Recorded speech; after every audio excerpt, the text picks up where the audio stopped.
উজির যে মহারাজ, চিন্তা করে দেখলাম রাজ্যে অনেক সমস্যা, যে অনেক অনেক সমস্যা।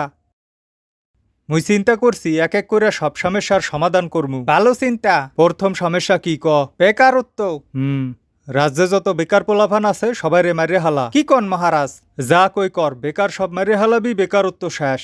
আর কি সমস্যা আছে? অভাব, খাবার দাবার নাই। রাজ্যে যত গরিব মিসকিন আছে হ্যাগো মারিয়ে হালা। বলেন কি মহারাজ?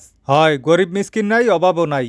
আর কি সমস্যা? চুরি ডাহাতি। রাজ্যে যত সোনা গয়না সম্পদ আছে সব নিয়ে সমুদ্রে হালাই দিয়ায়। বিষয় সম্পদ নাই, চুরি ডাহাতিও নাই। আর কি সমস্যা? মহারাজ, বিষয় সম্পদ যদি সব সমুদ্রে হালাই দিই তাহলে তো রাজ্যে দুর্ভিক্ষ শুরু হয়ে যাবে, মানুষ সব না খাইয়ে মরবে। ভালো, সবাই মরে গেলেই ভালো, আর কোনো সমস্যা থাকবে না। কিন্তু মহারাজ, একটা সমস্যা যে রয়ে যাবে। কি সমস্যা? দুঃশাসন, জালিম রাজা। ঠিক কইছো। এটার সমাধান? জল্লাদরে খবর দে। জল্লাদরে কবি এক কোপ দিয়া জালিম শাসকের কল্লাটা হালাই দিতে, তাহলেই শেষ, আর কোনো সমস্যা থাকবে না। ঠিক বলছেন মহারাজ, আপনার কল্লা দিয়েই শুরু করি তাহলে।